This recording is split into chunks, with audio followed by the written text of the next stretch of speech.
Hey, how's everybody doing? Jesus Revezzo with Revezzo's Training System in North Pinellas, okay? And of course the Fit for Life Dunedin, as we're going to put together.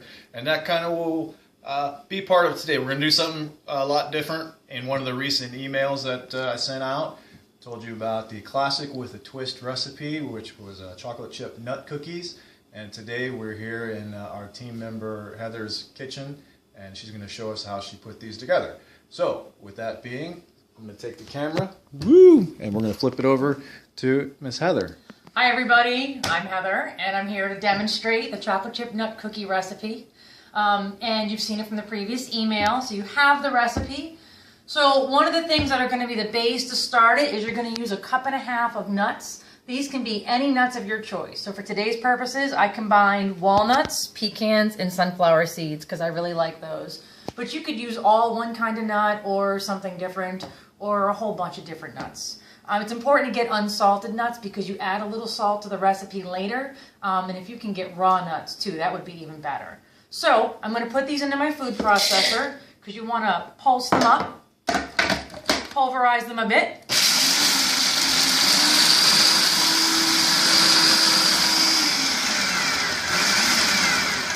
All right, so here we have some pulsed up nuts. Cool. To the nuts, the 1.5 cups of nuts, we're going to add a mixture here. We've got 1/2 cup of almond flour. I used blanched almond flour, but again, whatever you get, whatever your taste preference is. 3 tablespoons of coconut flour. I've got 1 tablespoon of baking soda, 2 tablespoons of arrowroot starch, and 1/4 teaspoon of salt. So that's what's in here. I'm going to combine this to the nuts that we just pulverized. Nice. We're going to give that a little mix.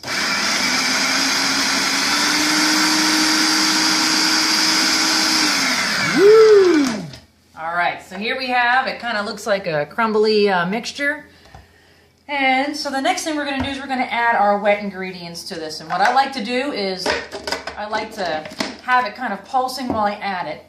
So what I have in here in this bowl is I have 3 tablespoons of coconut oil. And normally coconut oil comes in, sometimes it's kind of like congealed. I warmed this up a little bit so it was more liquid.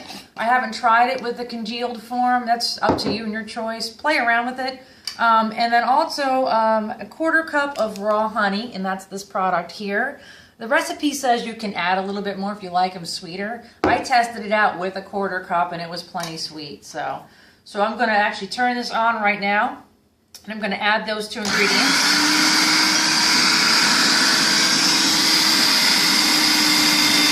And you hear now it's getting thicker, getting a little stickier.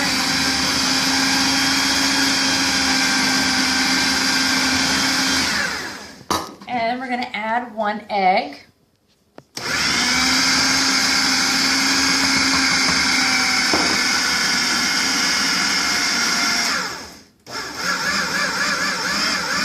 Pulse that a few more times. All right, so take that out. It's a very sticky mixture. Yeah. It's not a regular cookie dough. So, I mean, again, this is awesome. There's no flour in it. There's no refined sugars. But with that, it's also got unique texture things. So prepare to get your hands a little messy and keep a little dish towel on hand. So I'm going to get this off here. Put that over there. I'm putting this into a different bowl because I'm going to add some mini chocolate chips. We used some 42% cacao mini chocolate chips. But you can use whatever you like. If you've got a favorite dark chocolate bar, you can crush that up and add that. If you like super dark, you go all the way and get the 90%. That's awesome. If you like something different, or you don't even have to add them at all if you're not into chocolate. Believe it or not, there's a few people out there in the world that don't like chocolate, and that's completely okay. Gasp. So for this recipe, I have 1/2 cup of mini chocolate chips. Add those in. Stir this by hand to incorporate it. Very sticky mixture. And then to make cooking super easy, I lined my baking sheet with parchment paper.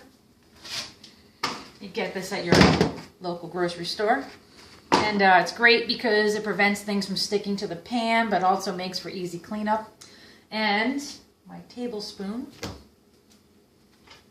I just use a regular tablespoon, and it's very sticky, so kind of dropping them out like that, kind of forming them into kind of roundness. They will spread out when they cook, and they will round out.